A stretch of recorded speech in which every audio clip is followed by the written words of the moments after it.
What's going on, guys? What's cracking? I'm out in the garage drinking a beer, and my voice is still recovering from being sick for the last week. That's why I didn't have a Thursday video this week, and last week I just was lazy, so that's why I wasn't in the video that week. So we'll have one, obviously today is Sunday. I have this done for you and ready. So today we got to adjust the speedo on the car, and you're probably wondering, well, why? Well, the reason for that is the wheel speed sensors are based off the rear wheels. The rear wheels. Have another one, Ryan. Get with it. And I'm also in full out dad uniform here tonight. So what I need to do is recalculate all that because the speedo is off now. I'm putting a much taller tire on the car, throw the speedo off. So what I need to do is I use That Racing Channel or TRC app to calculate the speed. You know, that's based off GPS. So what I do is I get the car to about 60, put it in whatever gear, put it in 5th gear, and then see where the speed's at. And then if it says, you know, 55, I have TRC app says 60, and then keep turning it till it says 60 with it. Pretty basic, pretty simple. It takes me a little bit because you gotta, you know, stay pretty steady as someone adjusts it.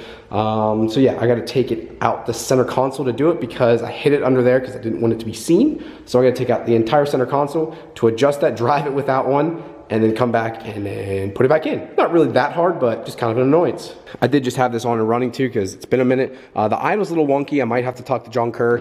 There's a couple things I'm gonna send him. Another thing we're going to do too is get a log tonight. Or I might do that tomorrow depending. I don't like to actually beat on the car if I don't have to, just because, yeah, like I do just enjoy driving it. It does drive very civil, especially with the new wheels and tires, or new tires I should say. It drives so much more civil now, being so much higher, a bigger, fatter tire in the back. But it's not too big that it drives like crap. So I'm very, very happy. So what I need to do is push this up into neutral. Come on, this one gets stuck on here. Come on, baby. This shift knob, I swear to God. Sweet baby Jesus. Look at this. It shouldn't be that tight. Like, this is ridiculous. Never gets old. Never gets old. That was fun. So I went ahead and adjusted the SGI box here, if this will focus. So the Dakota box here has 2 buttons on the back you press, which you can't really see right now. They're here and here. You press on those buttons and go up and down and adjust your speedo. So I've got it set up right now. So I need to now kind of clean up the wiring because that looks like hot dog shit. And then I guess I will do nothing. I guess put it back together. And then, oh, I need to get a log for John Kerr. So my tuner, I've been watching some more videos, but I always just feel more comfortable with him doing it. I need to adjust the boost by gear. I'm only seeing about 23 PSI in 3rd gear. Now with the big sticky tires that we have out back, she's dead hooking. And it feels, honestly, kind of slow. So I'm like, hey, let's raise the boost. And God, my voice is starting to crackle because I'm still sick. And I'm drinking beer because I'm a freaking idiot. Awesome. All right, guys, so I was about to take the car for a drive and get a log here. I just talked to Jason Leonard. Thank you very much. But I'm actually going to take a pull here in the car because man, I'm still sick. I want to check some of the boost. It's not getting full boost in 3rd gear for some reason. I'm not sure why. So I wanted to get a log and check everything, make sure everything's copacetic. Problem was, went to turn it on, and I always just listen to free fuel pumps. No fuel pump kicked on. Well, that's weird. So I went back and checked over everything. It looked all right. So I was like, let me check the fuses for the actual fuel pump, and both of them are burnt up. Why? I don't know. I find that a little peculiar that they both burnt up. Both 30 amps, so they're easy to get, no problem, but I think that's a little weird that they both burn up like that. So I'm going to run down to Advanced Auto quick, throw them in, but I'm going to keep a couple in the car here before I take a log, and maybe keep a couple with me just for safekeeping for down the road. I wish everything had something like this, like these waterproof. Like, this thing is so nice to have, just for the fact that, you know, I can click it on and off. If it does pop, boom, click it back on, good to go, start running down the road. With these, you know, if you don't have one, you're stranded. With this, I just click it back in. That's why boats require these. So everything else, oh boy.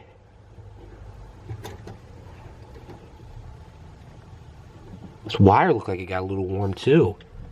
Maybe it's just me overthinking it, but that looks like it got a little toasty itself there too. That does not look good. Keep an eye on that. Everything else looks good. Ground strap looks good. Interesting. But that looks like that got a little toasty back here. Alright guys, so I went ahead and replaced replaced, the relay and both fuses that are in there, the other fuse I already threw away, the relay got toasted too. Now, I want to know why the fuses didn't do their job. That kind of pisses me off. I'm not sure why the fuse is not doing its job. It's a 30 amp fuse, it should have popped. So why is it seeing so much heat and not popping? I don't know. That's a bit disconcerting that it's not doing its job. So that's another new issue. Now, the next question is, why is it doing this? So the only thing I can think of is taking everything apart and checking the fuel pumps itself, which I really did not want to do, but it looks like that's something I need to do to see if the filters are clogged or something like that, but I would like to think they're not, but hey, I guess they could be. So I need to get back into the trunk here and check that. All right, guys, we're back here in the trunk now, and I'm going to show you and kind of go over what the problem I've been seeing and having is. So I've got my battery back here nice and mounted. We've got the fuel pump wiring here. So what's been happening is this fuse right here is turning black. It's not popping. It's seeing, obviously it's being overpowered, but it's not popping. Why the fuse isn't popping, I don't know. It must be seeing a certain draw that's not enough to, you know, just cause it to pop. So it must be only seeing exactly 30, but it's overpowering it. It's turning some of the wires here a different color. Obviously, that's not good. What's weird is the side that's turning black is this side where the power wire goes in, but the other side where it's smaller, and is not turning black is where it's seeing all the corrosion and stuff. So this isn't seeing it and this side is. This red wire where the actual power goes in looks fine. So my concern is, okay, why is this happening? Obviously something's causing it to overpower. Usually what happens with that is either the pumps are failing, so it's causing the whole entire system to overwork, or the grounding is not sufficient enough anymore. The ground setup might not be sufficient. It might have been this way from day one. It never really caused me any problems that I thought I saw, or I never really checked on or anything. But I also ran 93 pump gas for a long time. I've had this set up for a very long time with my 450 for, oh God, 3 years ago now. So I mean, this has been in here a long time, and it wasn't a problem. When it started to become a problem, I'm thinking is when I went to the new fuel pump setup itself, and I'm actually using both sides now, running both pumps, using a larger pump, and then I had to also ground it off inside the actual tank, where the old ground setup was ran to go off the factory wiring, which actually went up to the battery. So my ground setup right now just goes to the chassis. So what I'm going to do here today is first take off this cover, and I'm going to show you where the actual grounds are currently. Alright guys, so here's the fuel pump wiring coming out of the tank. You can see 3 black grounds and 3 power wires. 2 of the wires for the ground and power aren't actually being used because I only have 2 pumps in the car. But I wired them all in just to have it, so in case if I do add a pump, it's there. These are the actual wires from the actual relay itself, and these are the grounds then for them. These are the Walbro grounds. I actually took them off and reused the wire, so it was actually proper wire and all that. But you can see here I have them both ground out the same spot to the chassis. Now a couple other people said they did this also. Apparently it's not working out for me. Either this is the issue or I truly am not, or my pumps are dying for me, because yes, only one ground went bad this time, but the other time when I looked in there, both were, because only one pump runs all the time. This one on this side here is your main pump. The other one only kicks on under a certain load. So that one wasn't as charged when I looked at it the first time around. So what I'm going to do is take both these grounds, here. I'm going to cut the ends off here. I'm going to strip out some of the wire, and then I'm going to twist them together, then take a 10 gauge wire and then run that and twist it around it, put heat shrink around it, and then run it to the ground terminal here. I mean, you can see how short that is. Nice short ground too. So I mean, it's not like it's got to run far. If anything, it might, because I'll probably move this over to this side with this big tall hat, it makes it short as it is. It might be the same length, realistic, maybe a couple inches longer, which won't make a difference. But it'll terminate right here then, and that's the best ground you could possibly have. So if that doesn't solve it, then 99.9% sure the pumps are bad, and I'll have to send them back to TI Automotive, or Walbro as they're still known. They're trying to get rid of that name Walbro. I'm not sure if you guys know that, but TI Automotive is the name they're trying to go to and get rid of that name Walbro. But that's who I have to send them back to. They're still under warranty. I hope that's not the case, because that's kind of annoying. But if it is, so be it, and we'll have to go from there. Alright, so here's what I have for right now. That's an 8 gauge wire right here. This is 8 gauge. 10 gauge is all you would need, and that would even be a little overkill. So this is 8 gauge. Big boy mil-spec wire, OFC copper, oxygen-free copper, running spliced into these 2 wires here at this point right here. This wire's so stiff it's causing like an immediate 90-degree bend, which I'll adjust that here. Then going back into the pump. So instead of it being here where you can see it was before, it's now going directly to the battery, and it's quite short still. I could probably make this line a little bit shorter too, But we'll see. I'm hoping this works. Now, the reason I have it hooked like this, you're like, well, Ryan, how's it going to bolt down? I'm just going to literally lay the cover on, use 3 bolts on this side, maybe 4, kind of pinch it for now. It'll sit underneath. So there will be a gap here. If there is fuel smell, well, I'll have to deal with it for a skinny minute. But I just want to be able to test it for now and be like, look, is this even going to work? Am I still going to be running into issues? You know, what's going to happen? So this is just a test for now to see if I blow more fuses or if I have any more issues. And if I do, then I got to search another thing, and I think it would be fuel pumps at that point, which would really suck. But, you know, hey, at least I can test this for now and go from there. Well, it's all buttoned back up now. This is how it's going to be for temporary again. It's coming out the side here like this. This is just temporary. I moved it from up here to over here just because I want to bolt this down there. This is temporary for now. And if this does work, I'm going to drill a hole in the side of this, put a grommet, feed this through, and do it that way, because I obviously don't want any fuel smell or anything coming in the car. But this will suffice for now, and I think it'll be good to go. All right, guys, finish off this video. I'm gonna go get fuel in the car, and let's go take it for a quick drive here and see how things work. I might be able to make a test hit or two, but it's gonna be hard to see because it's dark out now. See how the car drives, make sure if everything's okay. I think the real test is going to be this weekend. I'd like to get a lot of miles on it.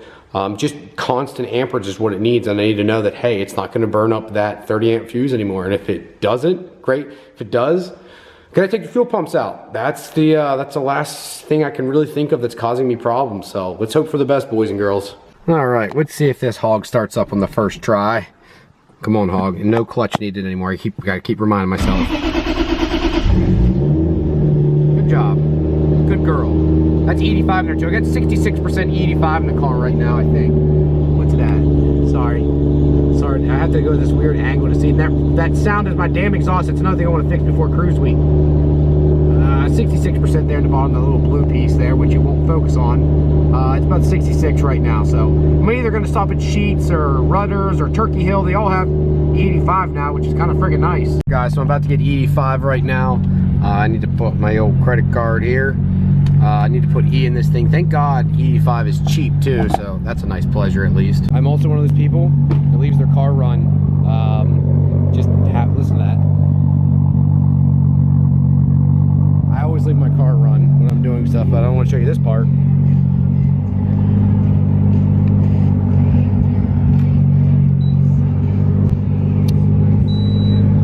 Authorized. Yellow handle. Flex fuel.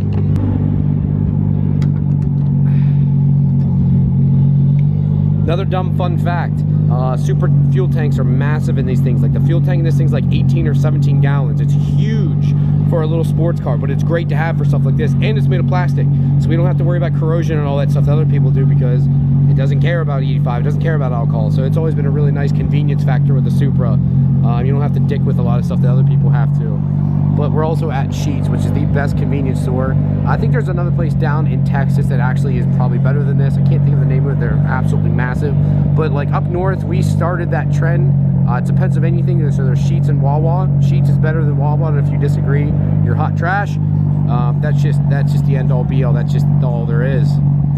You guys can't see it because my fucking this damn thing won't focus, but I got up to 67%. I went up a percent. Whoop-de-doo. All right, guys, on that note, I'm gonna go ahead and sign out here in the gas station at Sheets in Pennsylvania. Thank you guys very much for tuning in today. I'm gonna start posting more often. I'm sorry I've been slacking. It's just I got real sick there. It was real bad respiratory issue. Yeah, it was not good.